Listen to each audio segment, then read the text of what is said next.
Et là, franchement, il y a vraiment moyen d'économiser.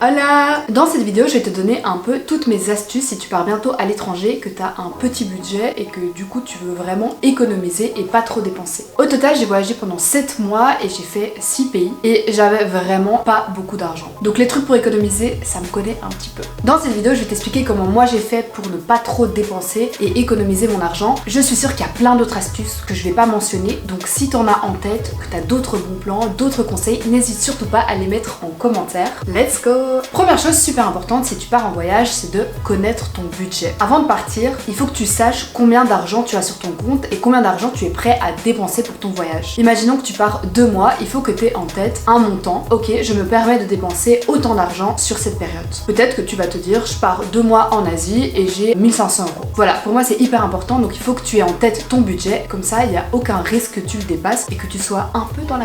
Une fois que tu connais ton budget voyage, tu peux choisir ta destination. Et comment dire que tu dois bien choisir ta destination, ça c'est hyper important. En fonction de ton budget et de combien de temps tu veux partir en voyage, tu peux choisir une destination où le coût de la vie est plus ou moins élevé. Par exemple, moi quand je suis partie, j'avais pas un énorme budget mais je voulais partir pour une longue période. Donc j'ai choisi des pays qui étaient relativement bon marché. J'ai été en Géorgie, j'ai été en Jordanie et après j'ai été en Asie dans plusieurs pays qui étaient pas trop chers. Donc là, en fonction de ton budget, tu dois choisir le pays. Bien sûr, tu vas pas choisir le pays seulement en fonction de ton budget, il faut que tu choisisses un pays que tu as envie de visiter, on est d'accord, mais je pense que c'est important de regarder un peu quel est le coût de la vie dans ce pays-là. Si tu as un tout petit budget et que tu veux partir un mois, je te conseille pas de partir à Londres par exemple. Donc renseigne-toi un peu sur la destination, regarde quel est le coût de la vie sur place et regarde si c'est dans ton budget. Une fois que tu as ta destination, tu dois choisir ton moyen de transport, c'est-à-dire comment est-ce que tu vas arriver sur place. Et si tu n'as pas un budget énorme et que tu as envie d'économiser sur ce moyen de transport, il faut que tu fasses deux choses. Déjà, il faut que tu sois flexible, c'est-à-dire que si tu as une date précise à laquelle tu as envie de partir, ça va sûrement impacter le prix. Donc le mieux c'est d'avoir une idée de quand tu as envie de partir mais de pas avoir en tête une date précise. Comme ça, tu vas pouvoir faire la deuxième chose qui est importante si tu veux économiser, c'est-à-dire comparer.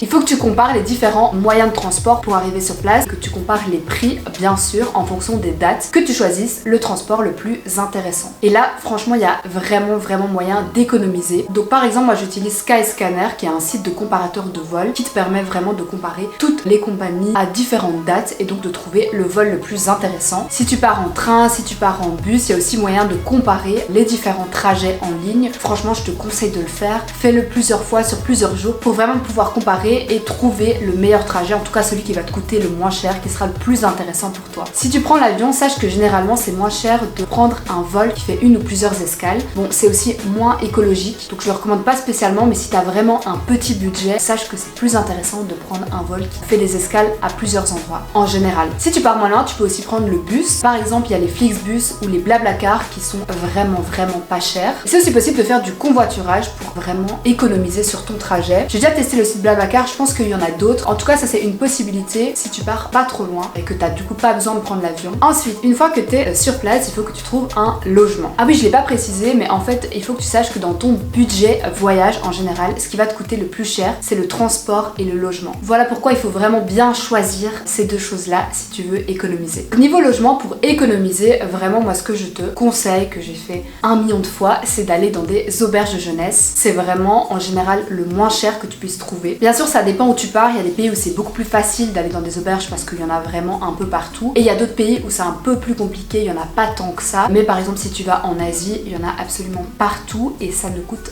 pas grand chose. En tout cas, c'est sûr que tu vas pouvoir bien économiser sur ton logement si tu décides d'aller dans une auberge de jeunesse. À noter quand même qu'en général, lorsqu'on part en groupe, donc si tu pars pas solo, c'est plus intéressant peut-être de prendre un Airbnb que d'aller dans une auberge de jeunesse. Ou en tout cas, ça reviendra peut-être au même prix. Donc la deuxième option, si tu veux payer pas trop cher ton logement, c'est de prendre un Airbnb. De nouveau, ça dépend un peu d'où tu pars. Il y a des pays où c'est moins cher que d'autres. Mais en général, quand tu es en groupe, ça peut être vraiment intéressant de louer un Airbnb. La troisième option, si t'as vraiment pas du tout d'argent ou que t'es juste aventurier et que t'as envie de tester, c'est le couchsurfing que perso j'ai jamais fait, donc je peux pas partager mon expérience que je n'ai pas. Le couchsurfing, c'est une plateforme qui te permet d'aller loger chez des habitants, chez des personnes qui vivent dans le pays que tu visites. C'est gratuit, tu dois simplement t'inscrire sur la plateforme et après donc tu rentres en contact avec des hôtes. Ils t'invitent en fait à venir dormir chez eux. L'idée c'est tu dors un peu sur leur canapé, mais bon parfois ils te donnent une chambre et tout, ça dépend un peu. Je sais qu'il y a des personnes qui ont des très bonnes expériences en faisant ça, ça te permet de rencontrer un local, de rencontrer quelqu'un qui vit sur place. Moi je l'ai pas fait donc je peux pas partager mon expérience et je pense que quand t'es une meuf c'est peut-être un peu moins rassurant de le faire, mais je sais que ça peut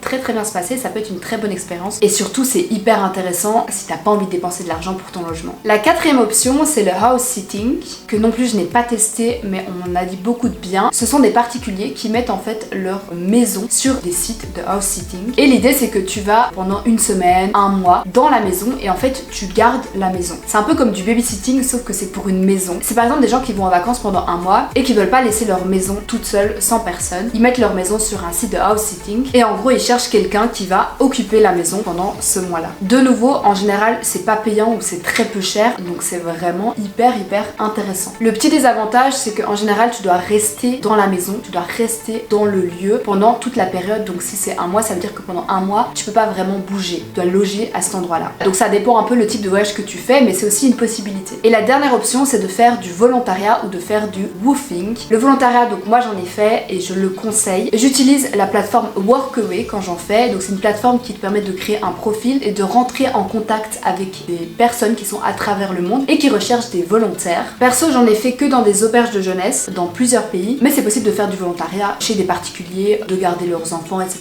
Il y a vraiment un peu de tout. Ce qui est trop bien quand tu fais ça dans une auberge de jeunesse ou chez un particulier, c'est que tu es logé gratuitement. C'est-à-dire qu'en échange des services que tu rends, tu es logé. Donc moi j'ai fait ça dans une auberge, en général je devais simplement changer les draps, je devais nettoyer, parfois faire le petit déj et en échange de ça j'étais logée gratuitement. Si t'as un petit budget voyage, c'est hyper intéressant parce que ça peut te permettre d'économiser ne serait-ce qu'une semaine de logement. Une autre forme de volontariat que du coup j'ai pas testé mais on m'en a dit beaucoup de bien, c'est le woofing. C'est aussi une plateforme où tu t'inscris, c'est un peu le même principe que Workaway, mais c'est principalement dans des fermes. Tu vas dans une ferme pendant une semaine, 2 semaines, 1 mois, 2 mois. Tu aides dans la ferme et en échange de ça, tu es en général nourri et logé. Pareil, si tu as un petit budget voyage que tu veux économiser sur ton logement, ça peut être une solution très intéressante. Une fois que tu es en voyage, que tu as ton logement, il faut bien que tu te nourrisses. Ça paraît logique. Et là de nouveau, en fonction du pays dans lequel tu pars, ça peut très vite te revenir à cher. Pour économiser sur ta nourriture, c'est important que tu te renseignes sur est-ce que c'est plus cher de cuisiner ou est-ce que c'est plus cher d'aller au restaurant. Je te dirais que par exemple en France, en Suède, en Angleterre, ça va être certainement plus intéressant si tu cuisines ta nourriture que si tu vas manger à l'extérieur. Au contraire, dans d'autres pays comme en Asie, je pense à l'Indonésie, à la Thaïlande, c'est si pas plus intéressant de manger à l'extérieur, équivalent. C'est-à-dire que manger à l'extérieur ne coûte pas très cher. Par exemple, moi quand je suis partie en Asie, je n'ai jamais, mais vraiment jamais cuisiné. Pourquoi? Parce que par exemple, lorsque tu vas en Thaïlande, c'est très facile de trouver de la nourriture en rue, donc c'est de la street food. C'est très bon et ça coûte très peu cher. Vraiment pour 2-3 euros, t'as un super bon plat. Voilà, donc important que tu te renseignes, que tu saches un peu, est-ce que c'est plus intéressant que j'aille faire mes courses et que je cuisine ou est-ce que c'est plus intéressant de manger à l'extérieur. De façon générale, si tu veux pas avoir un gros budget nourriture, il faut que tu manges local. Ça c'est vraiment la base. Imaginons que tu pars en Thaïlande, le plus intéressant c'est de manger de la nourriture thaï, d'aller dans des petits restos locaux ou de manger de la street food. Ça va vraiment pas te coûter grand chose. Si tu vas plutôt dans des grandes chaînes, si tu vas chez Starbucks ou quoi, là ça peut être beaucoup plus cher parce qu'en fait c'est pas du tout local, c'est assez logique. Le moins cher c'est toujours la nourriture qui provient du pays. En vrai c'est pareil chez nous, si t'achètes une mangue en Belgique, elle va te coûter assez cher. Si tu vas en Inde et que t'achètes une mangue, elle ne va rien te coûter. Pourquoi? Parce qu'elle vient de là. Ok, là t'es sur place, t'as ton logement, tu manges bien. Qu'est-ce que tu fais comme activité? Je trouve que les activités c'est un peu tricky, dans le sens où quand on part en vacances, on oublie parfois que les activités qu'on va faire sur place peuvent nous revenir à assez cher. Pareil, ça dépend de où on part, mais je te conseillerais, si t'as un petit budget voyage, de faire toutes les activités gratuites. Ou en tout cas de choisir des activités qui ne coûtent vraiment pas grand chose. Parce que oui, quand t'es en Asie, ça peut être tentant de faire de la plongée, mais si ça te coûte 100-200 balles et que t'as un petit budget, pose-toi la question, est-ce que j'ai vraiment envie de le faire? En plus, je trouve que quand on est à l'étranger, il y a tellement d'activités qu'on peut faire gratuitement. Vous pouvez bien sûr vous balader, vous pouvez faire des randonnées, vous pouvez visiter des églises, des une mosquée. Il y a vraiment énormément de choses à faire qui sont gratuites. Privilégie les activités qui ne vont rien te coûter. Comme ça te permettra peut-être de faire une activité ou deux qui sont payantes et qui sont un peu plus chères. Surtout que je pense que tout voyageur a déjà connu ça. Tu payes pour une activité et au final t'es déçu et tu te dis que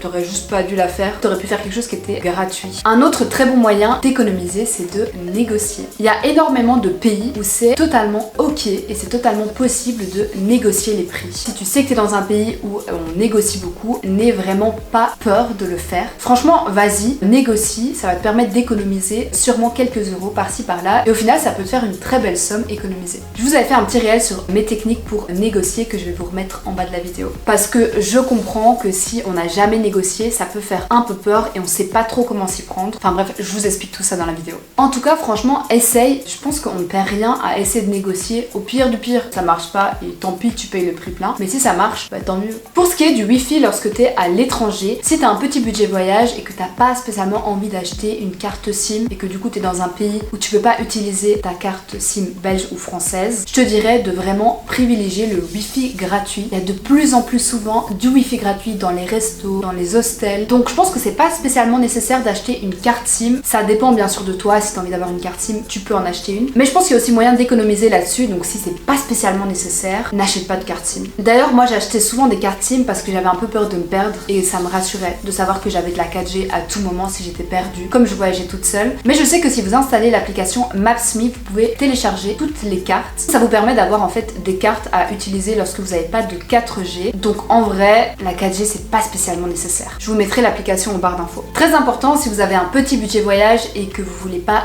dépenser trop, c'est de lister ses dépenses. Notez en fait dès que vous achetez quelque chose combien ça vous a coûté et ça vous permettra vraiment de vous faire une idée de combien vous avez déjà dépensé sur votre voyage, de combien vous pouvez encore dépenser. Pour ça, vraiment rien de plus simple, soit vous faites une note dans votre téléphone ou alors vous le faites sur Notion, vous notez tout simplement combien vous avez dépensé et combien il vous reste. Mon dernier petit conseil, si tu pars voyager, que t'as pas un budget énorme, c'est de sociabiliser. Ok, ça peut paraître un peu bizarre dit comme ça, mais de mon expérience, à chaque fois que j'ai rencontré des gens lorsque j'étais à l'étranger, ça m'a servi. Par exemple, lorsque j'étais en Jordanie, j'avais pas de voiture et c'était assez compliqué de se déplacer dans le pays sans voiture. J'ai rencontré un groupe de meufs qui était super sympa, qui avait loué une voiture et j'ai pu voyager pendant plusieurs jours avec elles. De manière générale, être sympa, être gentil, aller vers les gens, ça ne peut que être positif et ça peut te permettre de faire de belles rencontres et de voyager ensuite avec ces personnes-là. Bon là je parle vraiment si tu pars voyager solo ou que vous êtes que deux, mais en tout cas retiens que lorsque vous voyagez en groupe, tout est généralement plus intéressant. Ça peut être plus intéressant de prendre un logement, ça peut être plus intéressant de louer une voiture, ça peut être aussi plus intéressant de prendre un guide par exemple si vous voulez faire une visite. Voilà, retiens ça, que sociabiliser ça peut aussi te faire économiser, aussi bizarre que ça puisse paraître. Voilà, je pense que c'est tout pour cette vidéo. En tout cas, là, j'ai plus d'autres conseils en tête. N'hésite pas à mettre les tiens si tu as d'autres astuces pour économiser lorsqu'on est en voyage. Ça m'intéresse aussi, clairement, comme je pars bientôt. Si tu as aimé la vidéo, n'hésite pas à mettre un petit like, à t'abonner et je te dis à la prochaine. Bisous!